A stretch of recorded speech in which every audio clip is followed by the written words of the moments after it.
Hello everyone, Earl Henderson, Primordial Defense. Thank you for watching. I have another Monday quarterback video for you. I'm going to play this video and talk about things that are going on to better explain what's going on and talk about things that I think that are being done right and are done wrong.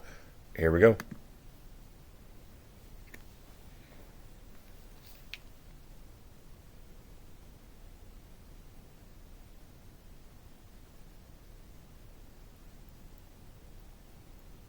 I'm Ken Orosky, Chief of Police with the Pasco Police Department. This critical incident update is intended to provide you with information about an officer-involved shooting that occurred in the city of Pasco. You will hear relevant information and learn about details we know are related to this case so you have a better understanding of what occurred. To ensure compliance with Washington State law enforcement's independent investigations criteria and best practices, the Tri-City Special Investigations Unit, or SIU, took control of this investigation just after it occurred.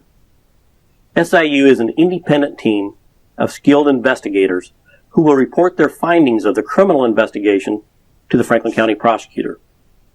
SIU conducts very thorough use of force investigations, which require investigators to interview multiple witnesses, review video footage, and analyze a significant amount of forensic evidence. SIU is still conducting their investigation, and it is not uncommon for these type of investigations to take months to complete. The Pasco Police Department will also conduct an internal administrative investigation, separate and independent of SIU, that will examine our policies and procedures related to this case. They will report their findings to me.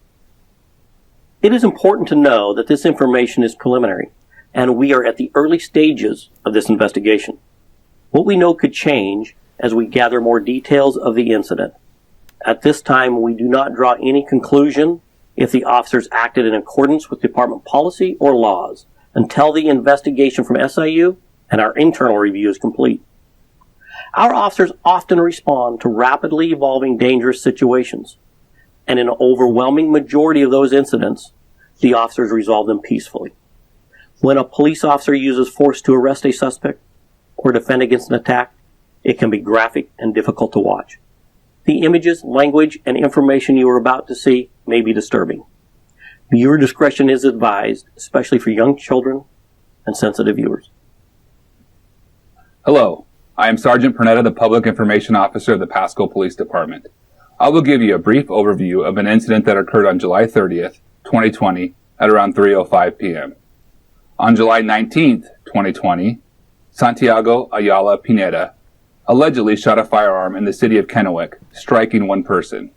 He fled the scene before police arrived.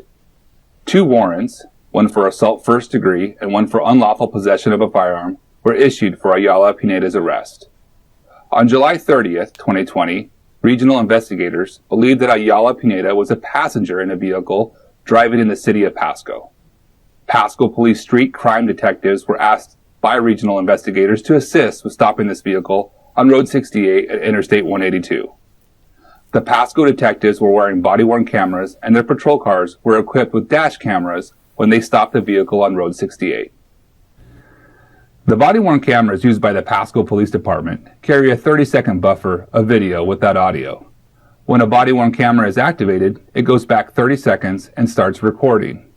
It does not record any sound during those 30 seconds.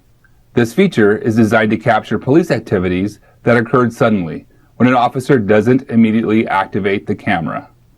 The videos you're about to see contain the audio portion since the officers activated their body-worn cameras. These cameras are worn at chest level by officers assigned to field duties, and they capture a general perspective of what is in the camera's view. During this update, you will see relevant video from officers' body-worn cameras and patrol car dash cameras.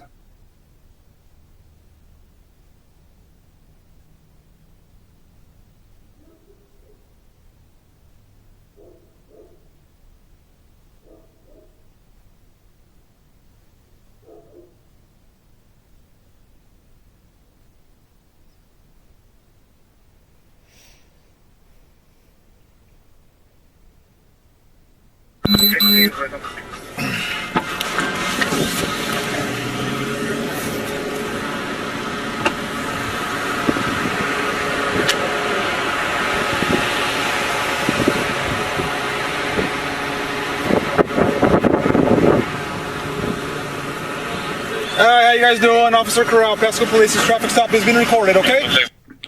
Detective Corral, who was the primary officer on the traffic stop, did not see Ayala Pineda in the vehicle. Detective Sergeant Warren, who was positioned on the passenger side of the vehicle, noticed that someone was lying on the floorboard behind the driver's seat hiding. The person hiding was Santiago Ayala Pineda. All right, guys, have a good day. Yep. Hey. Hey. Detective Corral and Sergeant Warren gave Ayala Pineda commands to surrender. There was a small child in the back seat of the vehicle. Officers became concerned of the child's safety. Officers saw that Ayala Pineda was armed with a handgun and ordered him to drop it. Detective Corral shot Ayala Pineda, striking him. Get him out. Hey, let me see your hands. People, put your hands here. Hands. Don't make any sudden fucking movements, dude. There's a baby right here. You put that kid in danger. Now. You put that kid in danger. Turn the fucking car off. Turn the car off. Ma'am, shut the car off. Hey. Hey, man. Cool, guys. Hey, just so you know, these guys got guns drawn. Hey, put your fucking hands up now. Put your hands up. Please. Hey, open that door. Hey, go and open that door. Dude, you have to get out of my car. You have to get out of my car. Hey. Listen, Hey, hold on. Hey, he has something right there. Let me get my baby. Hey, put the gun down. Gun. Put it down. He had a gun. Shots fired, you guys. Shots fired. Hey, put the gun down. He had a gun. Put your fucking hands up. Put your fucking hands up.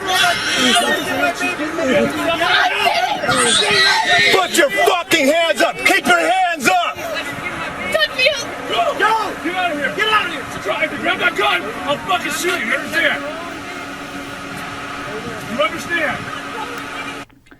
Detective Boykin arrived on scene after Ayala Pineda was shot. He removed the gun from Ayala Pineda and placed it on the ground. He's right here. He's shot. He has a gun on him. Yeah, he still has the gun? Yep. Do you understand? Hey, listen to me. I'm gonna reach over. I'm gonna grab that gun away from you. If you freaking move, I will shoot you. I don't know if he still has another gun or not. Do you understand? I'm gonna move this. You hold on and I got him. bring it one more guy up. Yep. We'll re-him out of the car. Look at me. Look at me. Look at me. If you reach for anything, I will shoot you in the head. Do you understand? You're gonna take primary cover on that side. Ready? I got him covered. Okay. Rip him out. Get him cuffed. Got the car. Ready, got cuffs? Got him. Get him cuffed.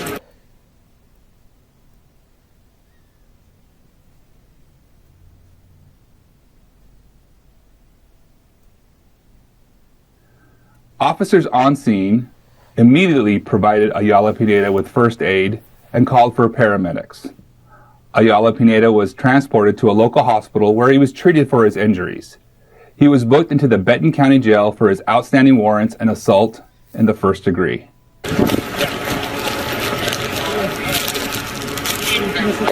Where you hit at? He's hit right in the stomach. All right. The Pasco Police Department believes key principles in maintaining public trust are preserving life, protecting our community, and ensuring all uses of force are reasonable. The use of deadly force can be traumatic. Get him out. Hey. All right, so they noticed him in the back of the car hiding, and decided to go about it. The people in the car don't know who they are in relation to him or anything like that. But if they have knowingly helped to aid and abet a fugitive, to hinder prosecution, they need to be held 100% accountable for those type of charges. And this is a tricky one, because the officer was justified in using deadly physical force because the guy presented a gun. right? So he's justified in using that deadly physical force. But if those people, that operator of that vehicle knowingly allowed that person to try to evade police, then that person should be held accountable for an attempted murder charge or a very high level assault charge, because it forced that officer into that position to end up having to shoot that guy. So the driver is as responsible for this happening as the guy pulling the gun, in my opinion. Or could be. And it sucks that there's a kid involved in there. So if this dude had, and here's the funny thing about these fucking street thug fucking miscreants. They all want to talk about honor and respect, you know. They got the honor, they got the code. There is not an honorable thing about any of these fucking miscreants. There's really not. This dude knowingly hid out in that portion of the vehicle with the kid because he knew the kid was going to be like body armor for him in a sense. If the guy really wanted to be concealed, he should have been in the very back of the vehicle to not have anyone else at risk of being injured. But he don't give a fuck about nobody else. He only cares about himself. He has no honor. He has no integrity. He has no character.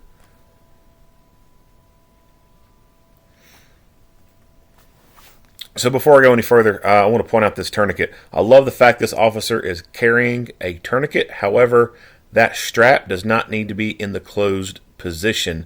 That Velcro strap needs to be stowed in the open position.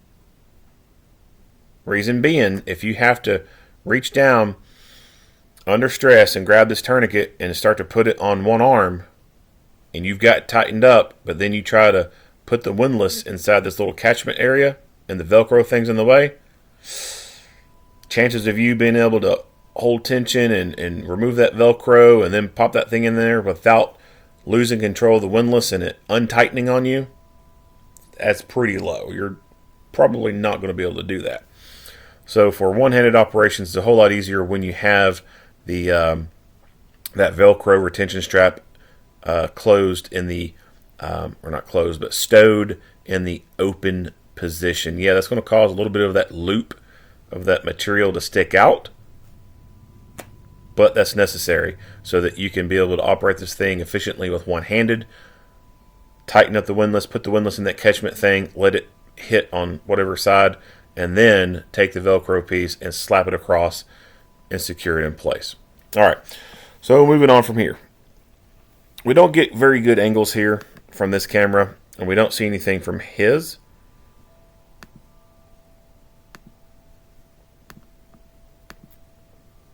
Dude presents a gun, he fires. Hey, put the gun down! Understandably, mommy becomes concerned about the baby. But, as I said, if she's knowingly trying to help aid and abet this dude and conceal him, she should have been thinking about that way before this ever occurred. So that should also be a factor in whatever that state's Cabinet for Health and Family Services, Child Services entity is called. Like, they should be coming in at this point and be like, oh, you put your baby at risk to aid and abet this fucking felon? Yeah, you're an unfit parent. Bam. That needs to be addressed.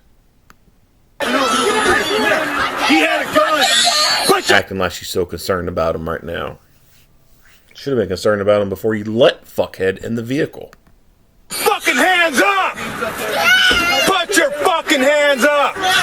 So he recognizes the fact that this woman's up, moving around, going back and behind here, where the person with the gun is at. So he's going over there to deal with that. Put your fucking hands up! Mama Bear comes out, and I think it actually kind of scares this guy because he backs away from her. That was not the appropriate response, in my opinion. I could give fuck all what she's screaming about, what's going on. Don't know if she is legitimately 100% concerned and only focused on the child and is only going to grab that child, you don't know that. She could also be in love with that dude in the back and decide that, you know, you shot my love, I'm going to grab a gun and I'm going to shoot the police. That could be her mindset. And he just lets her go to go back in the vehicle. That's unacceptable to me. You tell someone to do something and you go to make them do it and they buck up, you don't back down. You fucking make them do it. What he should have done was go ahead and holster that gun and just fucking grip the shit out of her. If he needs to grab her by the hair, grab her by their hair, but just yank the fuck out of her and sling her ass across that fucking roadway away from that door. And then go hands on with her and secure her. Like, this is total lack of control on this scene right here. She could have very easily gone for a gun and shot one of these officers. Keep your hands up! Put me up! Go! Get out of here! Get out of here! Try to grab that gun, I'll fucking shoot you, understand? You understand? So, officers surrounding the vehicle. Potential for crossfire exists. And so they got a guy who's laying down the floorboard. Officers are on this side, and then there's one kind of to the front here. There's another one up to the front here, and then you got him. So they've kind of doing like a surrounding thing on this guy. And although they are pointing weapons downwards, and that does change the trajectories and is minimizing some crossfire potential, it's not good positioning, in my opinion. We've also got a bunch of vehicles traveling over here. I don't know specifically what's over in here. I think it could just be more field area. There could be, some vehicles further out, but these vehicles are very much closer. So I think that as far as positioning goes, and again, it could also be dependent on what you can see inside, but positioning, I think, would have been better for this side over here. That way, if they have to fire, their guns are pointing downwards. Trajectory of fire would be going into him, and if they miss or over-penetrate, it's going to either terminate into the vehicle, go through the vehicle, and go into the grass and the dirt over in here. When they go to pull him out of the vehicle, one possibility that I think would be a decent idea that would work for this vehicle is open this back hatch. Open this back hatch, and then someone could kind of crawl into the back here and position themselves a little bit further back and aim over the top of the seat if they could. If the angles and everything were wrong and that would present their gun over the lip of the seat, that wouldn't be good. But if they was able to get the angles right, that could be a good option. Another option is someone coming in from the driver's side door right here while they're still on the side, leaning in and trying to get the angles on that. It's just kind of a crappy angles when a person is in a floorboard. I don't know this vehicle and its dimensions and all that, so it's really hard to go more in depth with that because I just don't know how the angles would be working out. But they do. I'm gonna reach over and grab that gun away from you. You freaking. You're gonna take primary cover on that side. Officers Ayala Pineda was transported to a local hospital where he was seen. I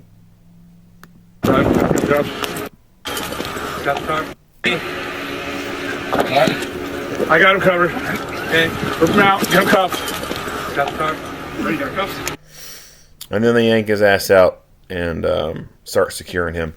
So they're handcuffing him even though he's been shot. Some people seem to have issues with this or they just don't understand it.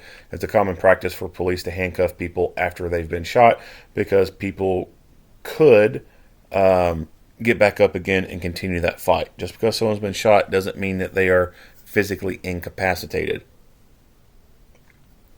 They could just be temporarily physically incapacitated or be temporarily mentally incapacitated. And then their mental status, their headspace could change and they could become more confident to re-engage that fight.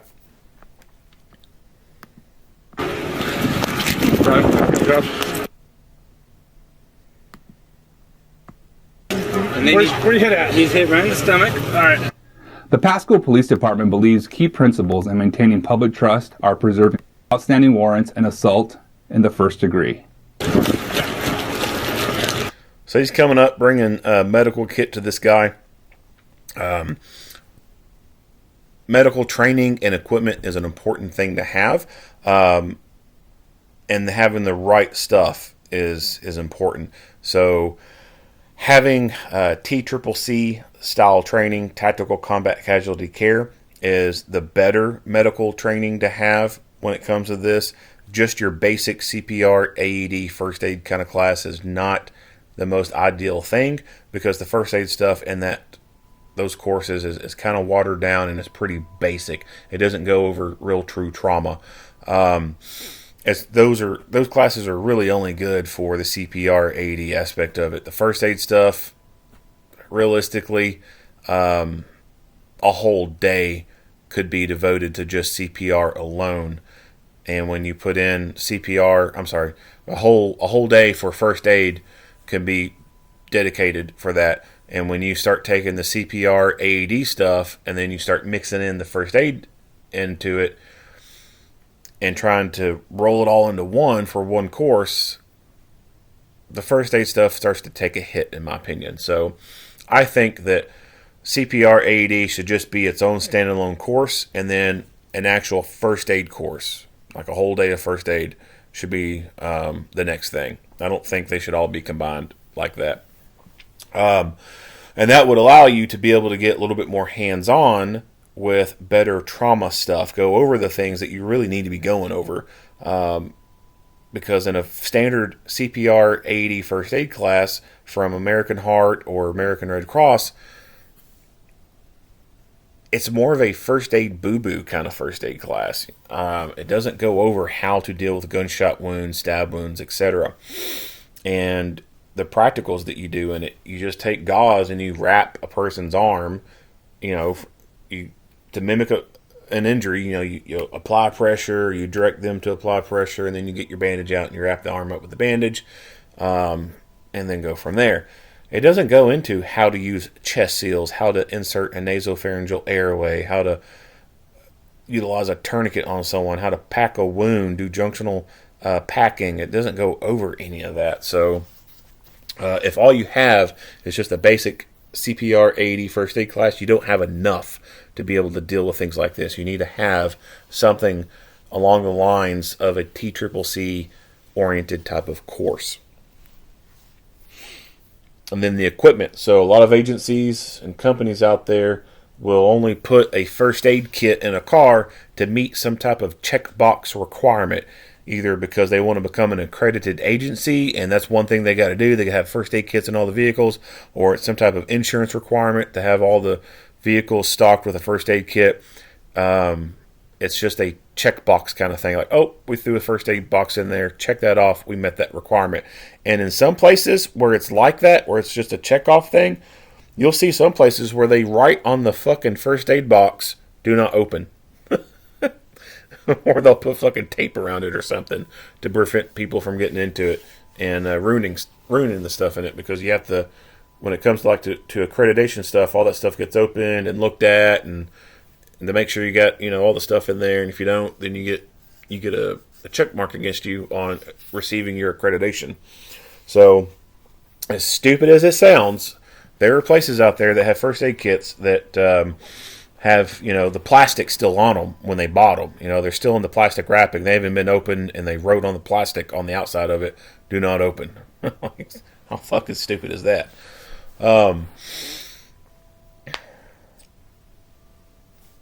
So you need to get the right medical gear. You need to get a trauma kit, sometimes called blowout kit, ventilator or ventilation kit, ventilated operator kit, VOC, a blowout kit, stop the bleed kit, whatever. Like, find that stuff and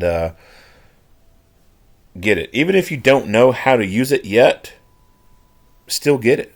Just because you don't know how to use it doesn't mean that no one else doesn't know how to use it. So you could get that stuff, not know a single thing about how a nasopharyngeal airway works, and something happens and you got this bag and then someone starts going through it like, oh, that's cool, I need that. And then they can put it into play. Alright, that's about it on this video. If you like what you hear and see, go ahead and give me a like and a share. If you have not already, hit the subscribe button and stay tuned for more Monday quarterback videos. Earl Henderson, Primordial Defense. Thank you for watching.